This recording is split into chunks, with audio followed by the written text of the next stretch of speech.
Bonjour, aujourd'hui on va parler de décomposition de matrices.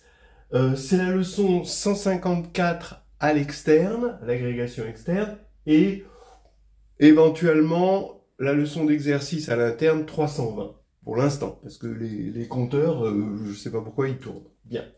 Alors, en gros, c'est assez facile, une fois qu'on connaît un certain nombre de choses, c'est une leçon assez balisée, on va dire. Il y a la décomposition polaire, la décomposition de Dunford, la décomposition LU, la décomposition QR. Bien. Alors attention, on peut être tenté de parler de la diagonalisation, comme A, une matrice A, si elle est diagonalisable, elle s'écrit P, D, P-1, mais ça, c'est pas vraiment une décomposition. Il n'y a pas de clause d'unicité. C'est pas considéré, je pense, à l'agrégation, comme une décomposition. Donc, on va se concentrer sur les vraies décompositions, c'est-à-dire ce qu'on va appeler les vraies décompositions, c'est quand il existe une clause d'unicité. Voilà. Sachant que on peut lâcher aussi cette clause, c'est ce qu'on va voir. Bien. Dans toutes ces décompositions, il faut voir tous les aspects. Il faut connaître même des petites choses sur les aspects de la décomposition. C'est-à-dire les hypothèses, bien comprendre les hypothèses, le résultat, la décomposition en elle-même, bon, ça c'est pas la chose la plus difficile, c'est écrit dessus, LU, QR, bon voilà. Les raffinements du résultat, alors ça, dans la décomposition polaire, dans la décomposition de Dunford, LU, même QR, comprendre, aller un petit peu plus loin que le résultat, préciser les choses qui peuvent être importantes quand on utilise cette décomposition. Oui. Les variantes. Alors les variantes, oui, bon, qu'est-ce que ça donne sur, par exemple, la décomposition polaire sur un autre groupe, qu'est-ce que ça donne si on n'est plus sur des inversibles, etc., etc. Bon, on va dire que toutes les décompositions qui sont ici présentes ont leurs petites variantes. Les applications, alors ça, c'est incontournable, ça c'est absolument incontournable. C'est d'ailleurs dans le titre de la leçon, l'intitulé dit « et application », évidemment. Bon, il faut savoir à quoi ça sert, évidemment, et dans quel cadre on se sert de ces décompositions. Et de plus en plus, maintenant, on interrogera sur les algorithmes qui sont sous-jacents. Comment on peut trouver par un algorithme la décomposition effective ou approchée. Voilà. Alors, on commence par attaquer la décomposition polaire, et on va l'attaquer comme toutes les décompositions, avec comme idée principale l'idée qu'il faut casser un problème en deux problèmes, qu'il faut diviser pour régner. Parce que les deux problèmes vont être complémentaires. Si on attaque le problème de front, bon, ça va être un problème inextricable, mais si on attaque le problème par partie, ça va être plus facile. Voilà, c'est ça l'idée. Toujours avoir en tête d'expliquer pourquoi la décomposition est utile et en quoi ça subdivise en parties complémentaires, en quelque sorte. D'abord, la décomposition polaire que vous pouvez trouver dans le chapitre 6 de Nouvelles histoires hédonistes de groupe et de géométrie, et aussi un petit peu dans le carnet de voyage en algébrie. Pour ce qui est des algorithmes, on pourra le trouver dans le carnet de voyage en analysant. Alors, les hypothèses sont a priori très simples. Là, ici, A est dans GLN de R, point barre. C'est ça qui va assurer l'unicité de la décomposition. Le résultat est suivant, c'est que A s'écrit évidemment de façon unique, tout ça c'est unique, sous la forme O fois S, où O est dans le groupe orthogonal et S symétrique défini positive. On a dans le résultat un homéomorphisme, d'accord? C'est-à-dire que ON croix SN++ est homéomorphe alors à A. Attention, il n'y a pas de structure de groupe, c'est juste homéomorphisme. Bien. C'est là où c'est important, la subdivision va se faire en un groupe qui a quand même un gros problème de pi 1, on va dire, il y a des trucs qui tournent en rond, mais qui est compact, avec un espace Sn++ qui est homéomorphe par l'exponentielle à Sn, donc qui est finalement, topologiquement, un espace vectoriel. Qui est là, cet espace est connexe, donc il a des tas d'avantages que lui n'a pas, mais il n'est pas compact. Voilà. Le raffinement du résultat, je dirais que S, c'est la racine carrée de A transposé A. Ça fait bizarre de voir une racine carrée, mais à partir du moment où il y a un unique élément de Sn++ qui va vérifier S2 égale A transposé A, on a le droit de l'écrire. Ce qu'on ne sait pas toujours utiliser dans les exercices, c'est encore ce raffinement que S est un polynôme en A transposé A. Et ça, c'est important. Ce polynôme est un polynôme interpolateur de Lagrange, et il fait partie de la démonstration. Mais après, on peut le récupérer dans les raffinements. Alors, des variantes de la décomposition polaire, là, il y en a énormément. D'abord, il y a la première chose, c'est qu'on peut alléger l'hypothèse, mais on perd l'unicité. Donc, on prend A, pas forcément inversible, mais dans ce cas-là, on aura toujours l'unicité de S, mais pas celle de O. Voilà. Ensuite, on a comme variante GLN de C qui va être homéomorphe à UN, donc le sous-groupe, le groupe unitaire, hein, croix HN++, donc on a remplacé S symétrique par H hermitien. On a aussi des décompositions de tas de sous-groupes, que ce soit de GLN de R ou de GLN de C, du coup, parce que en général, il y a une technique assez générale pour démontrer, pour certains sous-groupes en tout cas, que la décomposition du sous-groupe G, ça va être exactement la décomposition ON inter G croix SN++ inter G. Et de cette manière, on montre par exemple que GLN+, se décompose en SON croix SN++. ON de C va se décomposer en ON de R croix l'exponentielle des IA, où A est une matrice antisymétrique réelle. OPQ aussi va se décomposer. Alors OPQ, c'est le sous-groupe de GLN de R qui respecte la forme quadratique canonique de signature PQ. Hein, voilà.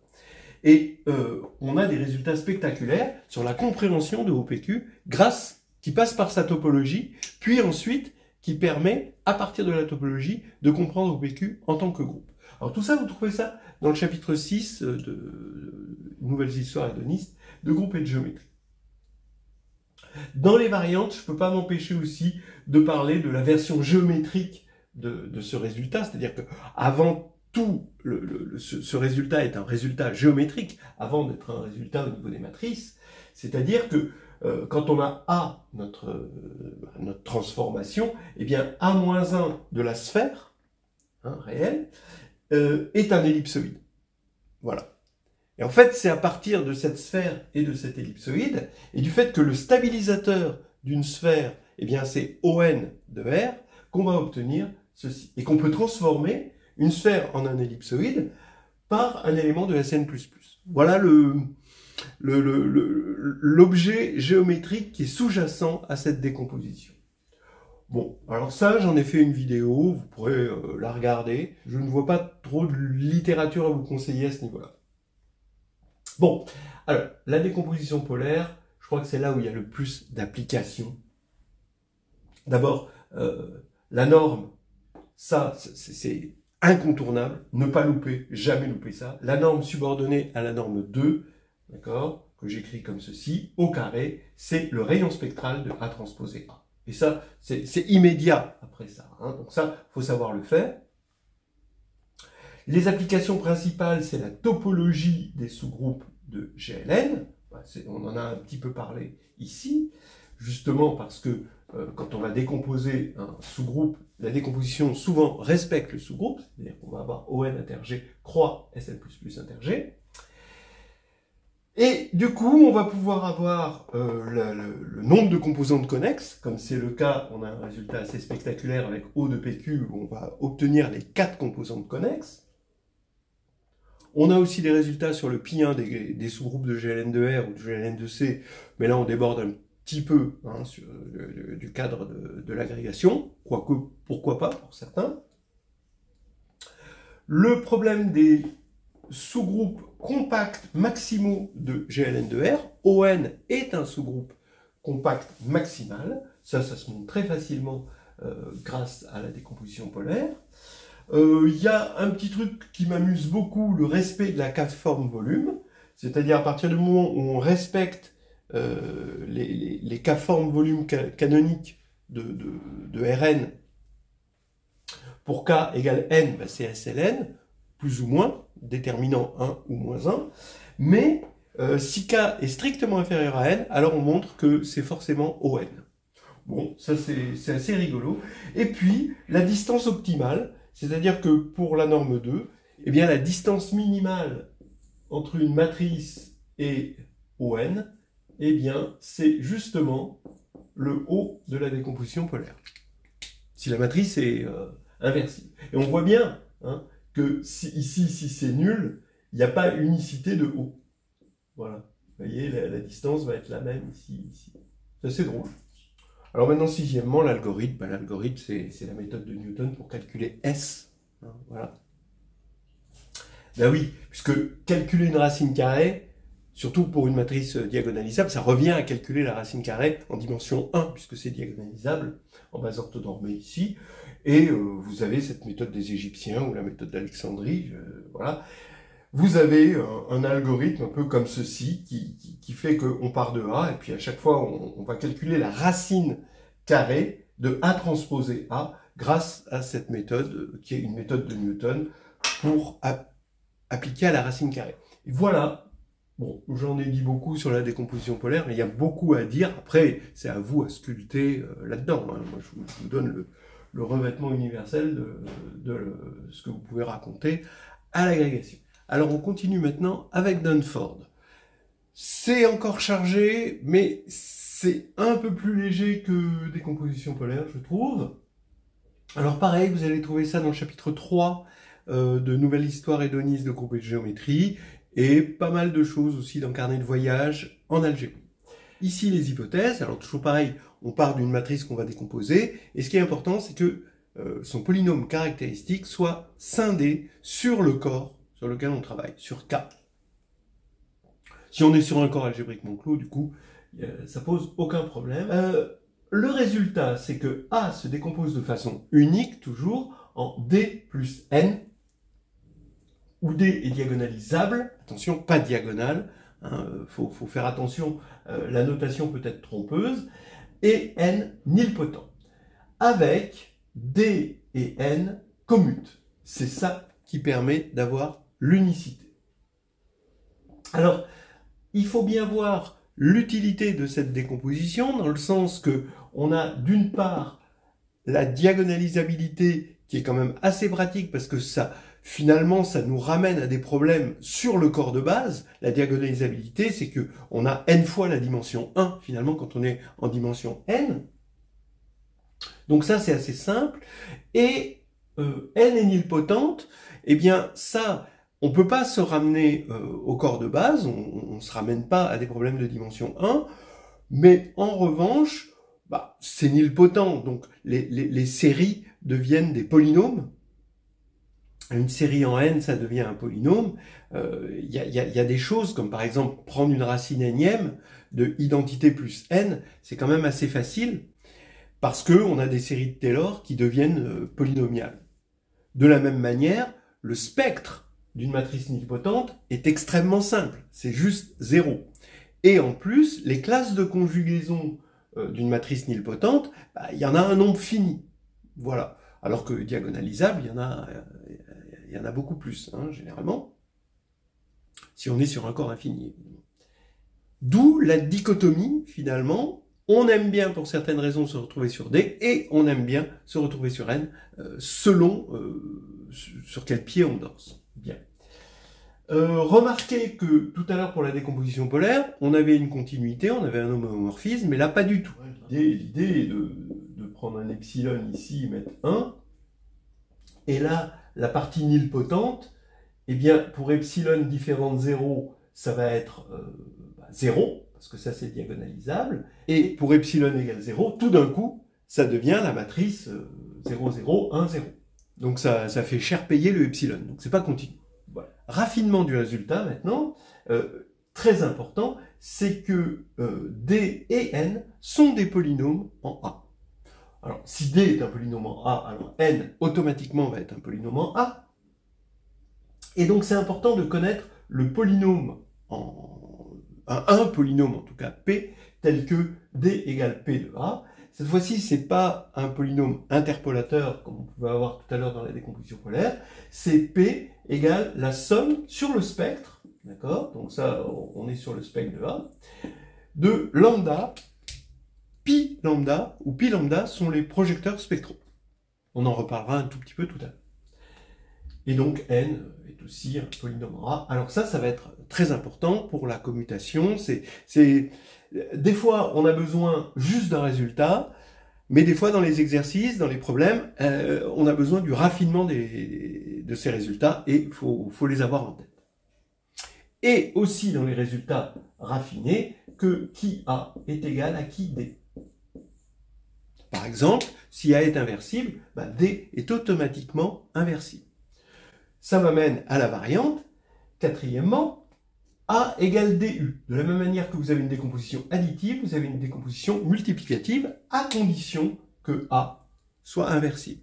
Si A est inversible, on vient de le dire, D est inversible, et du coup, on va pouvoir mettre en facteur D, forcer la factorisation, et on va avoir D facteur d'une certaine matrice U qui est unipotente, et qui, bien sûr, va commuter encore avec D. On va avoir unicité de cette décomposition multiplicative, et on va avoir une décomposition finalement en diagonalisable fois unipotent. Unipotent, ça veut dire que le spectre est réduit à 1. Ou si vous préférez, quand on enlève l'identité, on a quelque chose de nilpotent. Alors dans les variantes, il y en a une plus subtile quand même, bon, que je ne conseille pas à tout le monde, c'est que qu'est-ce qui se passe si qui A n'est pas scindé sur K? Alors, dans ce cas-là, on va aller dans le corps de décomposition de qui A, et là, on va avoir un D plus N, pour des raisons un peu j'ai envie de dire, de théorie de Galois, vont rester sur K. D'accord? Ensuite, on a besoin de savoir D diagonalisable. Oui, mais pas diagonalisable sur K, du coup, puisque le polynôme caractéristique est égal. Donc, D diagonalisable, ça va être remplacé par quoi? Bon, de façon naturelle, D va être diagonalisable dans l'extension, donc dans le corps de décomposition. Très bien, de qui A égale qui D. Mais, si on veut connaître une caractérisation de diagonalisable dans une extension, mais sans sortir de l'extension, en regardant les choses directement sur le corps, eh bien, il y a la notion de semi-simplicité. C'est-à-dire que tout sous-espace stable possède un supplémentaire stable. Voilà, par D. C'est vrai, pas toujours. Il faut être sur un corps parfait. Alors, les corps parfaits sont les corps de caractéristiques nulles et les corps finis. Voilà. Donc déjà, ça nous fait pas mal de choses sur lesquelles c'est équivalent. Voilà. Je voulais préciser, ça fait partie des problématiques sur lesquelles on peut tomber si on n'a plus cette hypothèse. Bon, on finit toujours, ça finit toujours par nous rattraper, cette histoire.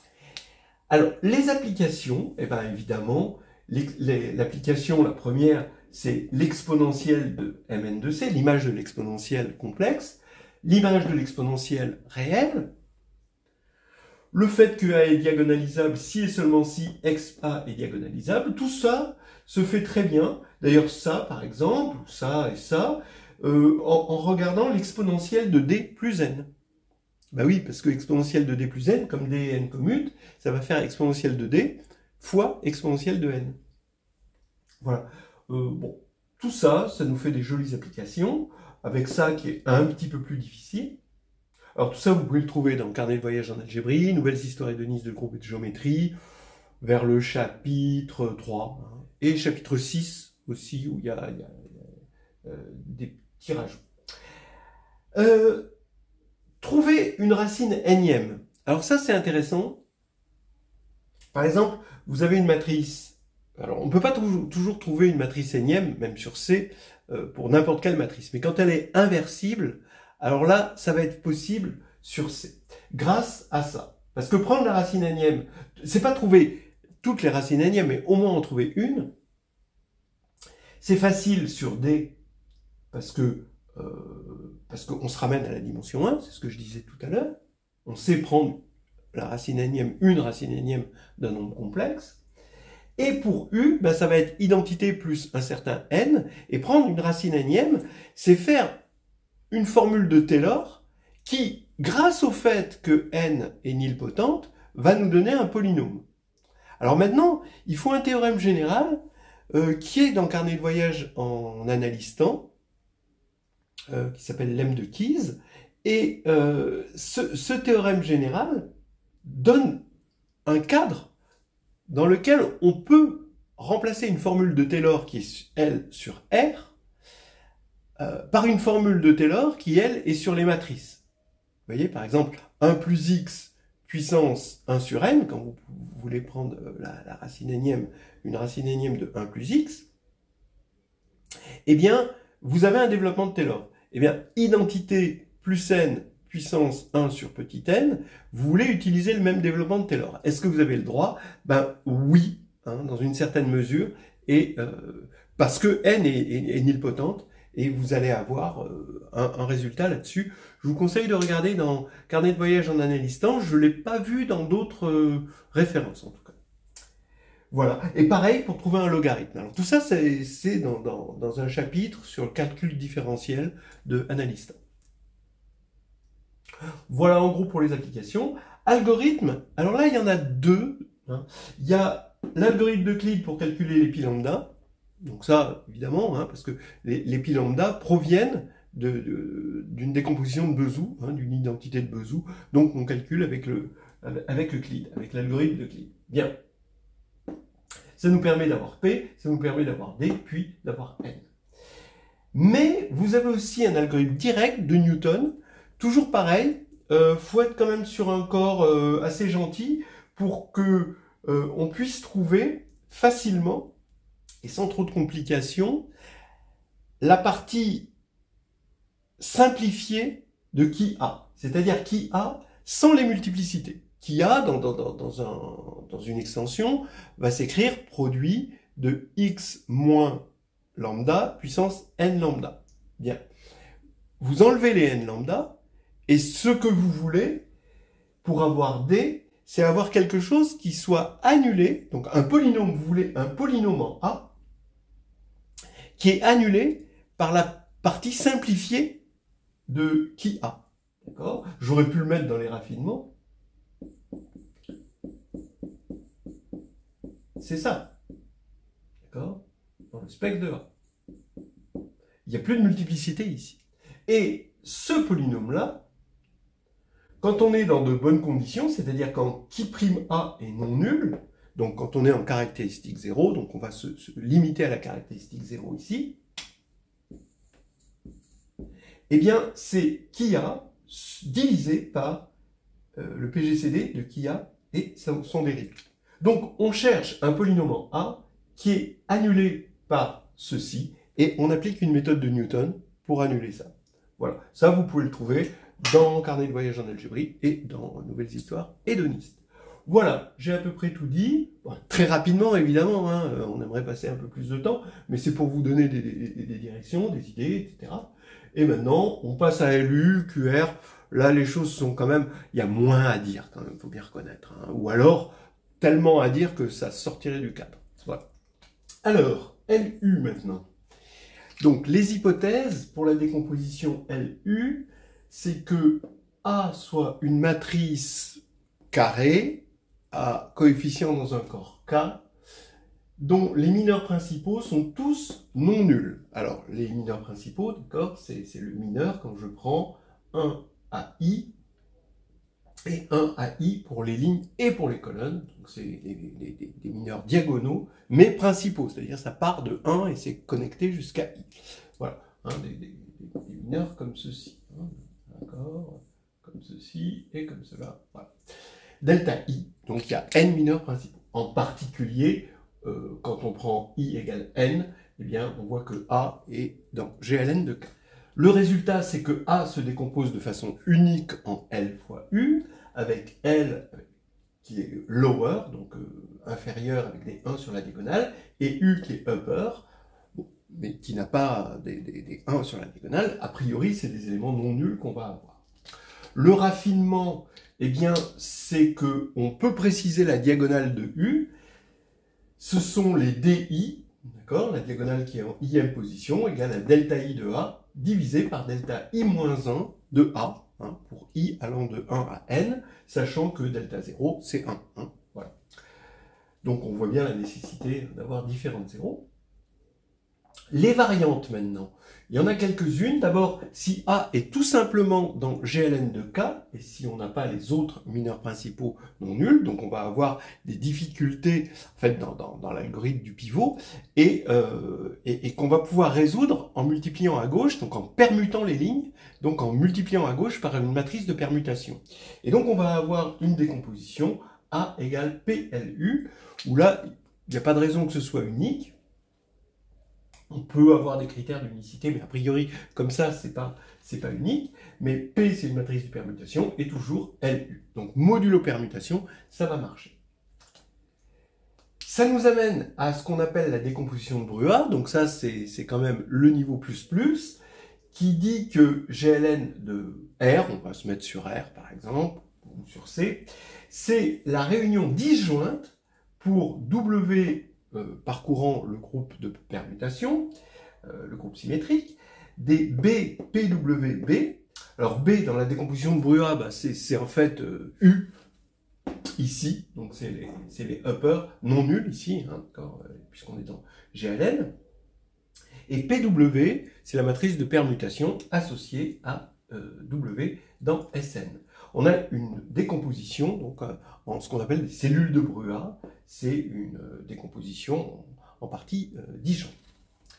Il y a un rapport entre la décomposition de Brua et la décomposition LU, c'est que il y a ce qu'on appelle un plus long élément du groupe de permutation, on appelle le groupe de Weil, W est là, ici, parce qu'il y a une culture du groupe de Weil. Mais ici, vous avez le plus long élément, ce qu'on appelle le plus long élément, c'est celui où il y a le maximum d'inversion. C'est-à-dire il envoie 1 sur n, 2 sur n-1, 3 sur n-2, etc. D'accord ? Et n sur 1, voilà, il échange tout ça. Donc c'est un produit de transposition. Et c'est lui qu'on appelle W0. D'accord ? Et c'est lui qui va nous donner, parmi les cellules qu'on a ici, la plus grosse cellule en dimension. C'est la cellule la plus chargée. Et en fait, A se décompose en LU si et seulement si PW0A appartient, donc chaque élément ici de GLN appartient à une unique cellule. Donc à partir du moment où A est dans GLN, il se décompose en LU si et seulement si PW0A appartient à la cellule correspondant à ce plus long élément W0. Voilà. Bon, ça c'est quand même une méchante variante. Bon. Si K est égal à R ici, alors la condition est une condition ouverte, hein, parce que les mineurs sont des fonctions continues sur l'espace Mn de R des matrices. Voilà. Pareil pour C, hein, donc on a une condition ouverte. Si K égale FQ, donc c'est un corps fini, alors on peut faire des statistiques et on regarde la probabilité, bon, pour une mesure équirépartie, d'avoir une décomposition LU et de regarder le comportement de cette probabilité quand Q tend vers l'infini. Voilà, donc la probabilité d'avoir une décomposition LU, quand on prend une matrice au hasard, une matrice de Mn de K au hasard, quelle est une décomposition LU? Eh bien, c'est 1 moins N-1, Q-1, plus un petit taux de Q-1. Voilà. quand Q tend vers plus l'infini. C'est amusant. Des applications, je ne vais pas être très original, c'est les systèmes linéaires. Voilà, hein, parce que c'est facile d'inverser L, c'est facile d'inverser U, donc c'est facile d'inverser A. Et on a aussi le déterminant. Parce que une fois qu'on sait décomposer en LU, eh bien, on a le déterminant. Tout ça, vous pouvez trouver dans Carnet de voyage en algébrie. Vous avez aussi une application à la méthode QR. Dans la méthode QR, eh bien, il y a une condition, et c'est une condition LU sur un certain objet, hein, pour que la méthode QR, qu'on va voir, bon, on va en parler un tout petit peu tout à l'heure, puisse fonctionner. Voilà. Donc on voit que c'est beaucoup plus facile de calculer le déterminant et d'inverser finalement A, ce qui revient à système linéaire, hein, quand on en connaît la décomposition LU. Bien. Algorithme, bon, bah, c'est le pivot de Gauss. Sa complexité, c'est en 2/3 de n3. Ce qui veut dire en gros que si on prend une matrice 1000-1000, donc n égale 1000, eh bien ce sera à peu près 1000, donc 10 puissance 3 puissance 3, donc 1 milliard. Donc nos ordinateurs peuvent le faire en une seconde. Hein, voilà. En fait, d'où vient ce 2/3 de n3? C'est quand on a le pivot de Gauss, chaque fois qu'on doit faire le pivot, on fait le pivot sur un certain carré, hein, on a obtenu des zéros par récurrence ici, on doit le faire sur un certain carré de taille k, donc k carré. À chaque fois qu'on a ici un élément, la méthode du pivot nous oblige à faire deux opérations, une addition et une multiplication. Donc deux opérations fois la taille des carrés, le nombre de croix que je mets dans le carré, donc c'est 1 carré plus 2 carrés plus k carré plus n-1 carré. Et donc, ça, bah, comme ça diverge, bah, c'est équivalent à l'intégrale de 1 à n-1 de x2 dx. Donc, c'est équivalent à 1/3 de n3. Et comme il y a deux opérations, ça fait 2/3 de n3. Voilà pour la décomposition LU, j'ai rien trop d'autre à dire. Après, bon, ah oui, regardez les détails des preuves, etc. dans Carnet de voyage en algébrie. Ok, on finit avec QR. Donc, on prend une matrice de GLN R. Le résultat, c'est que A se décompose en Q fois R, où Q est une matrice orthogonale, R est une matrice triangulaire supérieure avec des éléments strictement positifs sur sa diagonale. Vous remarquerez que selon la décomposition, les notations sont différentes. C'est dommage, il n'y a pas d'homogénéité dans les notations, dans toutes ces décompositions-là, mais il faut faire avec, c'est culturel. Le raffinement, ben, je dirais que si A, puisque c'est dans GLN de R, on a une base hein, de Rn, hein, qu'on appelle AI, donc en colonne, et finalement Q, il faut bien comprendre que c'est aussi une base en colonne, qu'on appelle EI, et c'est une base orthonormée, puisque Q est dans ON. Entre parenthèses, c'est une base orthonormée obtenue par le procédé de Gram-Schmidt, à partir de la base des AI. Et ce qui fait que c'est facile de voir que R va s'écrire de façon triangulaire, comme ça, avec pour le produit scalaire canonique de Rn, des EI AJ. Voilà, comme ceci. Variante, ben, il y a une variante évidemment si on n'est pas sur R, si on est sur C, où on va avoir là une matrice unitaire, donc qui est beaucoup plus utile en fait. Celle-ci est pratique parce que bon, on travaille à la grecque sur R plutôt. Là sur C, bon, c'est un peu plus pénible parce qu'on a un groupe qu'on connaît moins, mais bon, normalement c'est là-dessus le bon objet de travail. Et application, bien évidemment, les systèmes linéaires. Pourquoi? Parce que inverser A, un système ça revient à inverser, et inverser A revient à inverser Q. Alors c'est très facile, parce que l'inverse de Q, c'est sa transposée, et inverser R, bon, bah, c'est une matrice triangulaire supérieure, ça s'inverse facilement. Et la méthode QR. Alors, je ne rentrerai pas dans les détails, vous pourrez voir une vidéo où je parle de la méthode QR, mais en attendant, sa puissance, il faut la connaître hein, de cette méthode, c'est qu'on prend un polynôme unitaire P, on regarde sa matrice compagnon, on veut connaître les racines de P, eh bien, ça revient à connaître les valeurs propres de la matrice compagnon. Et ces valeurs propres, bah, il y a une méthode QR pour trouver les valeurs propres. Si la matrice possède un certain nombre de conditions, bon, ça reste quelque chose d'assez ouvert dense en quelque sorte. On part de A0, on prend une suite de matrices. A0, c'est la matrice compagnon de P, et AN plus 1, c'est RNQN, quand AN a une décomposition QN-RN. À chaque fois, AN va être dans GLN, et bon, alors c'est pas le même N que pour GLN. Bon, d'accord. Vous avez compris que là, c'est encore une notation différente. Okay. Alors, AN égale QN-RN, donc il y a unicité, donc il y a bien unicité, hein, voilà, la suite est bien définie. Et en fait, il se trouve que la suite va tendre vers une suite où on va voir rapidement se dégager ici les valeurs propres de la suite, parce que c'est une suite de matrices qui sont semblables. Bon, c'est très facile de voir que AN plus 1 et AN sont semblables, donc par récurrence, elles sont toutes semblables entre elles. Donc ça veut dire que la limite va être encore semblable à CP, et on va voir dans la classe de similitude de CP apparaître des éléments, les valeurs propres, puisque ça va tendre vers quelque chose de triangulaire. Pourquoi? Parce qu'on arrive à démontrer, avec les bonnes hypothèses évidemment, que je ne donne pas, que QN tend vers l'identité. Donc ça va tendre vers une matrice triangulaire supérieure, et on va voir apparaître les valeurs propres. Au niveau algorithme, il n'y a rien à dire, c'est Gram-Schmidt. Voilà, qu'est-ce que vous voulez dire de plus? Voilà, c'était copieux, mais ça me paraît assez bien balisé. Cette leçon est bien balisée, je trouve. Après, c'est à vous à en tirer ce qui vous fait plaisir. On s'arrête là.